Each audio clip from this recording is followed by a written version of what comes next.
Préparez vos voyages avec l'agence Riverains Tour International installée à Paris et en Guadeloupe. Des séjours et circuits organisés comprenant hôtels, hébergement chez l'habitant, sans oublier les croisières toutes destinations. L'agence Riverains Tour, ce sont aussi des offres exceptionnelles de billets vers les Antilles ou vers Paris, ainsi que l'Afrique avec facilité de paiement. Riverains Tour, 3 rue Frébeau à Pointe-à-Pitre et 16 rue Lamblardy, Paris 12e. À Paris comme en Guadeloupe, l'équipe Riverains Tour sera à votre écoute. Guadeloupe, actualité. Notez qu'à compter du 1er janvier 2024, eh bien, les bureaux de tabac pourront effectivement vendre des munitions aux chasseurs. Et il y a 40 ans, le travail d'intérêt général voyait le jour en France, un nouveau type de peine pour l'époque qui visait à maintenir les condamnés dans la société, une bonne alternative à l'incarcération qui permet de se réinsérer plus facilement, mais qui était considérée comme un peu laxiste à l'époque. Regardez. Écoutez, le tige en Guadeloupe, comme partout en métropole et dans les Outre-mer, est une peine qui est extrêmement utile. La directrice du service pénitentiaire de Guadeloupe nous expliquait qu'on était à 14% de peines exécutées pour le tige, que le tige représentait 14% des peines exécutées. C'est le double de ce qu'il y a sur le territoire national. C'est donc une très bonne nouvelle et il faut y faire appel de plus en plus puisque c'est une peine qui est efficace contre la récidive. Le rôle du travail d'intérêt général, c'est d'abord d'assurer la sanction d'une infraction qui a été commise, mais tout en assurant la réinsertion sociale du condamné. C'est-à-dire que pour la première fois, avec le travail d'intérêt général, on a introduit en 1983 dans le code pénal une peine qui avait pour effet de maintenir le condamné dans la société et mieux encore de faire participer la société à l'exécution de cette sanction en prenant en charge dans le cadre de structures de droit privé ou de droit public les personnes condamnées. Oui, c'est une année importante. Le travail d'intérêt général est une peine qui a vraiment évolué. Au départ, on avait des réticences à la prononcer et maintenant elle prend toute sa part dans le dispositif et c'est une peine qu'on apprécie prononcer au tribunal parce que s'il y a condamnation, il y a nécessairement sanction. Et toutes les fois, on pourra prononcer un travail d'intérêt général. C'est vraiment une peine sur laquelle on se dirigera parce que c'est une peine qui a du sens, qui met en lien les personnes, qui met en lien les condamnés avec des personnes de la société civile, qui leur donne un après, s'ils le souhaitent, au fil des rencontres qu'ils pourront avoir et une peine vraiment très utile en matière de prévention de la récidive. Il y a eu beaucoup d'évolutions depuis 40 ans, il y a eu beaucoup d'évolutions normatives notamment, et il y en a eu récemment pour pouvoir élargir les possibilités de recours au tige, pour élargir aussi le panel des structures qui peuvent accueillir des tigistes et donc de plus en plus individualiser la peine. Et puis il y a eu des réformes organisationnelles récemment avec notamment le réseau des référents territoriaux du tige qui permet à la fois de prospecter de nouvelles structures d'accueil et des postes de tige et puis aussi de soutenir tous les acteurs du tige. Il n'est pas difficile de prononcer et de faire appliquer les sanctions. Il est par contre un peu plus difficile effectivement d'envisager le travail d'intérêt général en tant que sanction, en ce sens que c'est une peine qui a constitué une véritable révolution lorsqu'elle a été adoptée en 1983, il y a donc 40 ans de cela. C'était une rupture totale dans la conception que l'on se faisait de la peine. Mais je constate qu'effectivement des progrès importants ont été réalisés et je constate avec plaisir que en Guadeloupe, eh bien, on est très largement au niveau de la moyenne nationale avec 14% de travail d'intérêt général de prononcé sur l'ensemble des sanctions décidées par les tribunaux. Et on enchaîne avec la célébration des 20 ans de la démocratie en santé, une démocratie malheureusement défaillante dans le vaste désert médical qu'est la Guadeloupe, car si la population a bien le droit de se faire soigner, reste à lui en donner les moyens. Regardez. Aujourd'hui, c'est les 20 ans de la démocratie en santé. Alors comme vous disiez tout à l'heure, ça fait déjà 21 ans et demi. C'est une grande journée parce que c'est important de savoir que les malades ont des droits et que ces droits sont, enfin, on espère que ces droits vont être respectés. Ce n'est pas évident, comme expliquait tout à l'heure monsieur le gendarme, on manque de médecins, donc on manque cruellement de médecins dans notre département. Mais on se dit qu'on espère qu'avec au fur et à mesure, nous allons réussir à faire évoluer les choses. C'est vrai que beaucoup de gens nous disent qu'ils attendent des fois 1 mois, 2 mois, 3 mois avant d'avoir un rendez-vous avec un spécialiste. Et à la CSA, nous nous battons pour que les choses changent. Nous nous battons sur le désert médical. Nous essayons de faire en sorte que les médecins reviennent dans notre département. Et ces choses ne sont pas évidentes du tout. On voudrait que déjà la population puisse savoir. La population doit savoir qu'elle a des droits. La population doit savoir qu'ils peuvent se faire soigner. Ils doivent exiger d'être soignés correctement. Et on espère justement que cette journée va permettre un petit peu d'ouvrir les vannes.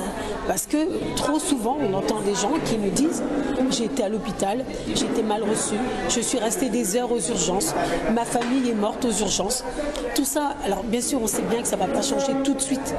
On sait que ça ne va pas changer tout de suite. Mais justement, on se bat pour que ça change. Et j'espère que grâce à cette journée, les choses vont évoluer petit à petit, mais les choses vont évoluer. Et on part pour la deuxième édition des journées annuelles des managers hospitaliers. L'occasion d'échanger sur les échecs et réussites dans le domaine avec des professionnels de santé venus de la Dominique. Le reste en images. C'est notre deuxième journée annuelle, donc chaque année, comme on dit, c'est l'ADN de l'ANG, l'Association des managers hospitaliers, d'organiser ces journées de rencontres et de retour de partage et d'expérience et de retour d'expérience, bien sûr, concernant les différents horizons, donc la Dominique, invité d'honneur, et aussi l'expérience des groupements hospitaliers de territoire, donc GHT, avec Olivia Oufa, qui est donc coordinatrice générale des activités de soins, mais aussi coordination sur le groupement hospitalier de territoire. Tout d'abord, je souhaite remercier l'Association des managers hospitaliers de la Guadeloupe de nous avoir fait l'honneur de nous inviter à cette belle manifestation. L'idée était que je puisse venir partager, témoigner, participer au débat et à la réflexion, qui est une réflexion de managers hospitaliers engagés au service de l'humain, dans des fonctionnements et des institutions qui sont en mutation, en mouvement, et pour lesquels chaque année, cette association extrêmement dynamique se mobilise pour nous permettre de confronter nos points de vue et de peut-être nous enrichir, en tout cas des pratiques des uns des autres et des points de vue des uns des autres. Travailler ensemble pour réussir ensemble. Alors, c'est l'objectif, bien sûr, de toute équipe. Donc, nous avons, durant ces deux journées, vu un petit peu ce qu'on appellerait les clés, s'il y en a. Il y en a des fois qui ne sont pas si évidentes que ça. Mais l'idée pour nous, c'est de faire ces partages d'expérience et de voir quelles sont les clés de ces succès par rapport au fait de travailler ensemble pour aboutir à un projet qui réussit. Donc, on a beaucoup d'échanges autour de cela. Dans un même hôpital, d'une personne à une autre, le management est différent. Puisque quand on parle de management, on parle d'humain, d'être humain, de nos cadres de référence, mais aussi de nos convictions, de nos croyances, de nos compréhensions. Et nous parlons à d'autres humains qui eux-mêmes ont leur propre cadre de référence, leurs propres convictions, croyances, raisonnements. Le challenge, c'est d'arriver de faire des choses ensemble et c'est tout l'intérêt de la thématique de ces merveilleuses journées. La gestion de nos deux entités est différente. Malgré tout, je crois qu'il y a de l'espace pour nous permettre de mutualiser nos efforts et de parvenir à une coopération dans le domaine de la gestion hospitalière en Guadeloupe et à la Dominique. Un reportage d'Olivier Félix. Et avec l'implantation de jardins partagés, l'association En Toute Sauce redonne vie au quartier de Poinsettia à Pointe-à-Pitre. Aujourd'hui, les scolaires de la ville se sont rendus dans ces espaces. Les petits ont également fabriqué des décorations pour embellir le lieu. Regardez. Au jardin, c'est une manifestation qui s'appuie sur nos traditions. Nous sommes en plein dans la période de Noël. Dimanche, ça va être le premier dimanche de l'Avent. Donc, on a décidé d'organiser cet événement pour pouvoir valoriser le travail d'embellissement du quartier et de promotion de la biodiversité qu'on fait en ville depuis à peu près 5 ans avec l'association Toute Sauce. Donc, on a commencé par faire des jardins. Ça se situe au niveau de la résidence Poissettia à Pointe-à-Pitre. Et on a commencé par faire des jardins. En fait, il y avait des petits lots comme ça, vacants, où les gens venaient juste pour pouvoir faire leur chien, leur chat, faire pipi et caca. C'est pas très intéressant. Donc, on a décidé d'investir avec des jardins. Et en fait, c'est le 3e événement qu'on organise au niveau du jardin. On est super contents parce que c'est la première fois qu'on reçoit les scolaires. En fait, il y a 4 écoles dans le quartier. Et on a eu la chance aujourd'hui que l'école Léon Fex, l'école primaire Léon Fex, réponde à notre appel et nous propose 3 classes pour pouvoir participer à 2 ateliers. Donc aujourd'hui, on fait 2 ateliers sur la journée avec les enfants. un atelier de bricot récup pour pouvoir donner des petits noms au jardin. On avait déjà fait ça l'an dernier lors d'une manifestation. Mais comme on n'utilise que du matériel de récupération et des palettes, donc entre-temps les panneaux se sont dégradés. Donc on va faire des petits panneaux pour inciter les gens à respecter l'espace. Pas jeter, zodi, voilà. Et puis on va donner aussi des noms à chaque petit espace. Voilà, on a 8 petits jardins, il faut trouver 8 noms. Et on a un autre atelier, toujours d'éco-récup avec Féliline Lucol aujourd'hui. Et l'idée, effectivement, c'est de décorer le manguier de Noël. Parce que dimanche, on propose à tous, aux enfants qui ont participé aujourd'hui, à leurs parents et au grand public, un moment de partage. Et ça sera l'occasion pour nous aussi de faire une petite distribution de cadeaux pour tous les enfants qui ont participé aujourd'hui à la décoration et la mise en valeur de l'espace. Pendant plus d'une décennie, le photographe Harry Noyer a collecté des objets et matériaux issus de l'aéroport du Rézé, des reliques qui sont exposées actuellement au centre culturel Réminé Souta à Pointe-à-Pitre, où l'on se rend tout de suite. La particularité déjà, c'est le côté patrimonial des choses, parce qu'il y a beaucoup de pièces récupérées qui sont issues de l'ancien aéroport du Rézé, et je l'ai fait en 2 parties. Une première partie, là où nous sommes, où il y a tous les avions qui ont marqué l'histoire de l'aéronautique en Guadeloupe, en gros, et la deuxième partie qui reste la partie infrastructure, c'est-à-dire depuis la construction de l'aéroport du Rézé jusqu'à sa démolition. J'aime archiver. J'aime garder les choses. Par exemple, j'ai la montre de ma première communion qui fonctionne, par exemple, à la maison, et qui fonctionne très bien. Ma boîte de compas, quand j'étais à l'école à Bainbridge en 69, je l'ai aussi. Par conséquent, j'ai toujours aimé archiver. Et en fait, je dirais sans fausse modestie que j'aime faire ce que les autres ne font pas. C'est-à-dire qu'à la limite, je me suis dit, bon, il y a peut-être un travail à faire. Et j'ai collectionné tous ces avions qui ont marqué l'histoire de l'aéronautique en Guadeloupe. À l'aéroport du Rézé, je me suis certainement dit, bon, je vais essayer moi. C'est-à-dire de récupérer toutes les pièces qui vont marquer l'histoire de l'aéronautique, avoir le feu rouge, un tas de choses comme ça. Là, il y a des pièces vraiment patrimoniales et il y a beaucoup de pièces que j'ai sauvées aussi. Hein, parce que les tractopelles, quand ils sont entrés en action, eh ben, les gars, ils n'attendent pas, c'est normal, ils sont au boulot. Hein. Et là, heureusement que j'étais là, j'ai pu sauver le panneau, j'ai pu sauver encore une lampe, j'ai pu sauver pas mal de petites pièces comme ça.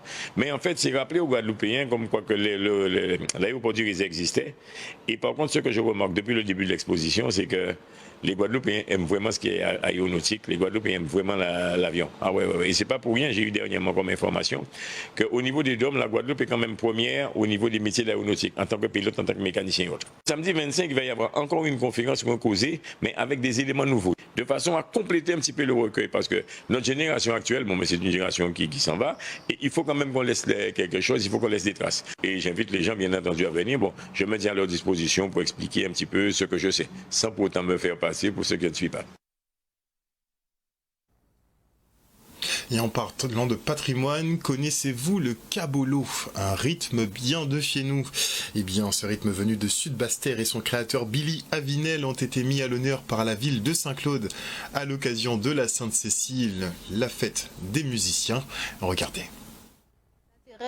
Pour la ville de Saint-Claude d'organiser une soirée autour du cabolo, déjà c'est de rentrer dans la Sainte-Cécile, puisqu'aujourd'hui nous sommes le 22 novembre et donc c'est la fête de tous les musiciens, et qu'il était important donc pour la ville de Saint-Claude de rendre hommage à ce rythme musical qui est typiquement bastérien, comme on l'appelle chez nous, c'est musique bastet. Donc il était important de retrouver les pères précurseurs, les pères fondateurs du rythme cabolo, puisqu'on connaît bien évidemment les groupes typicales, les Aiglons, les Maxel, etc. Et c'était vraiment un enjeu fort culturellement pour la ville de Saint-Claude de remettre au goût du jour et de faire découvrir ou redécouvrir ce rythme. Et on est content puisqu'on a quand même des acteurs de la culture bastérienne qui sont là avec nous ce soir. Donc c'était tout l'intérêt aussi de faire découvrir aussi aux plus jeunes ce rythme encore méconnu par les générations présentes et les générations futures. Le cabolo, c'est le rythme du typical combo qui a été inventé par Billy. Donc c'est de ça que nous allons parler ce soir. Nous allons faire une démonstration de musique parce que j'ai mon groupe aussi également qui est là.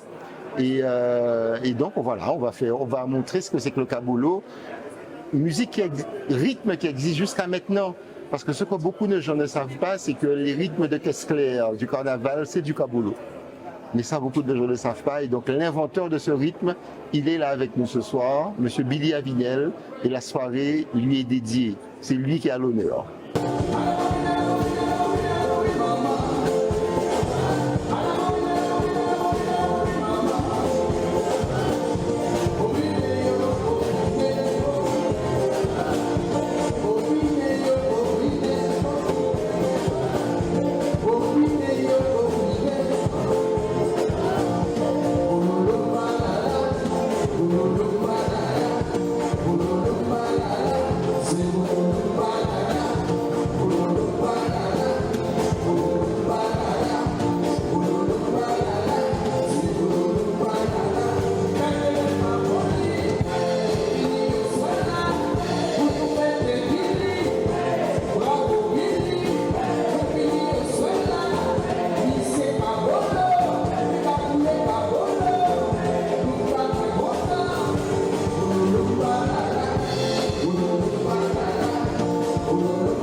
reportage signé Gérard Loiseau.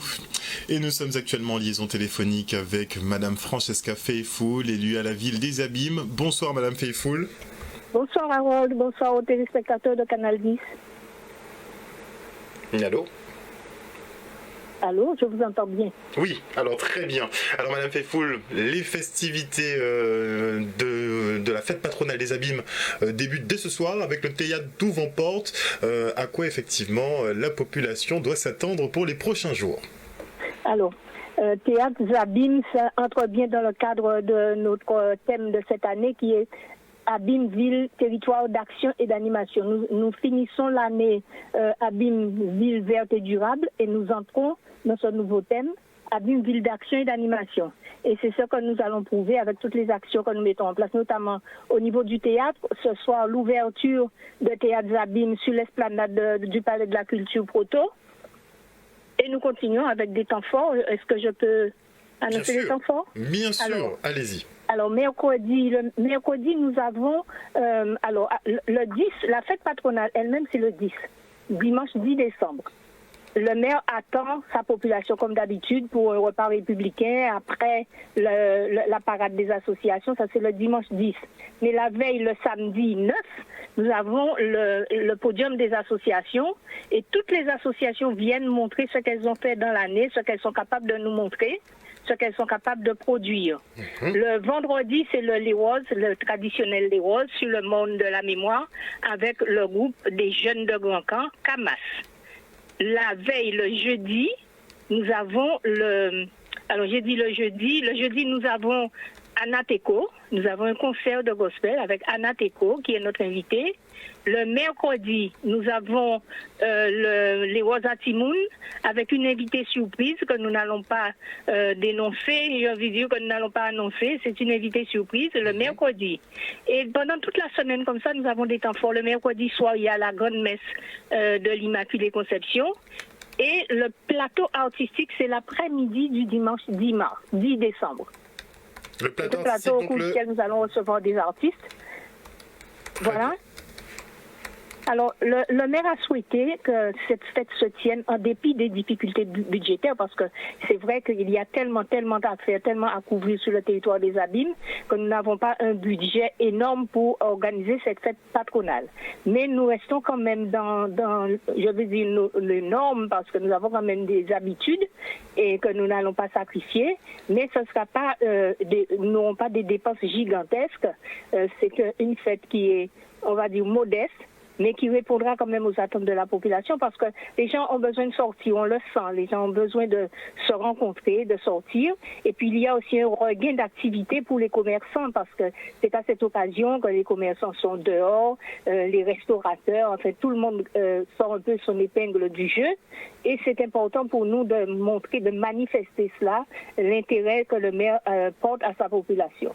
Donc vous avez trouvé un juste équilibre entre le maintien effectivement des festivités et effectivement le budget disponible au niveau de la municipalité. Tout à fait. On marche sur des œufs, comme on dit, il faut faire très attention. Un budget vite dépassé, c'est pour cela qu'on a l'impression qu'on est dans la restriction, mais c'est pas de la restriction, c'est de la modération, j'ai envie de dire. On fait attention, le budget n'est pas énorme, mais avec ce que nous avons, nous essayons de faire au mieux.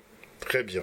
Alors, toute une semaine de festivités, donc je reprends pour les téléspectateurs. Le mercredi 6, il y aura le Lewazatimoun. En journée et le soir, il y aura la grande messe. Le jeudi 7, un concert de gospel. Le vendredi 8, un Léroz avec Camas. Le samedi 9, ce sera le podium des associations. Ils présenteront les travaux de l'année. Et le dimanche 10 décembre, il y a donc la cérémonie protocolaire. Ça, ce sera en journée. Et le soir, il y aura donc le plateau artistique. Le mot de la fin pour vous, Madame Faithfull. Parsemé toute la semaine de manifestations, de pièces de théâtre. Nous avons la chance d'avoir Joseph. Mais oui, comment s'appelle-t-elle? Laurence Joseph. Laurence Joseph. Nous disons prénom. Laurence Joseph. Elle sera samedi. Elle sera à Sonis, sur l'esplanade Sonis, et ensuite elle sera à Grand Camp, à Petit Pérou. En fait, nous avons des artistes qui vont se produire toute toute la semaine. C'est la semaine d'action et d'animation de la ville des Abîmes. Et ça commence dès ce soir à partir de 19h donc sur le parvis du Palais de la Culture Félix Proto avec le théâtre Abîme. Voilà, très bien, c'est bien cela. Merci beaucoup Madame Faithfull d'être passée justement nous annoncer donc que la fête patronale des Abîmes est maintenue malgré un petit budget et donc on aura toute une série de festivités à partir effectivement de la semaine prochaine. Bonne soirée à vous Madame Faithfull. Merci, merci. Et on prend maintenant le départ du Gros-Mordan, un tour de la Guadeloupe en voile traditionnel. Les skippers doivent effectuer une traversée Sainte-Anne en continu. Ah ouais, il y aura du relais puisque c'est en soirée Sakabaye pendant que je vous parle d'ailleurs. Regardez. Le défi, c'est de faire le tour de la Guadeloupe non-stop en voile traditionnel. On part de Sainte-Anne, on arrive à Sainte-Anne avec un sens qui est imposé. On passe par la pointe des châteaux, voilà, des lieux emblématiques de la Guadeloupe, surtout pour les navigateurs. Donc la pointe des châteaux, la pointe de la Vigie, on passe près de Kawan, Vieux-Fort et enfin on arrive à Sainte-Anne. Alors nous sommes 12, donc effectivement on va se relayer. On a des points de relais, pointe des châteaux, à la Vigie et tomber de la nuit sur DR. Donc après on évite les changements en mer la nuit. Donc ça veut dire que tu as là qui prend à 18h là et qui a la gueule le matin à 6h. Effectivement, c'est un petit problème qui a de passer. Mais regarde, dit pauvre. Ok, c'est amis à moi. Comment on est plus problème qui aura avec nous qui devant nous, qu'il faut nous rattraper.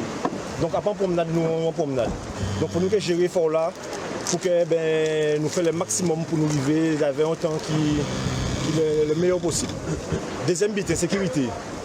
Tout ça, nous allons essayer de faire, nous allons essayer de bien préparer, nous ne pas faire un bangal.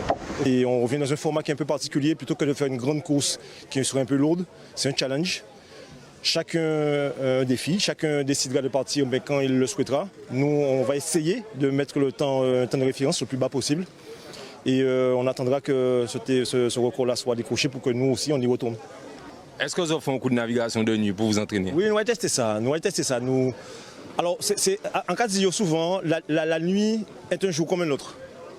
Il faut s'adapter, c'est tout. Moi, j'adore naviguer de nuit. Ce sera peut-être une première pour certains d'entre eux. Mais pour autant, pas d'appréhension excessive. On va tester, on va voir. J'ai entendu parler de Paris fou, c'est pas si fou. Alors, c'est audacieux, mais c'est pas fou, c'est un joli défi. Et je ne doute pas que... j'espère en fait qu'on n'aura aucun souci, mais je ne doute pas que de toute façon cette affaire-là va être décrochée un jour ou un autre.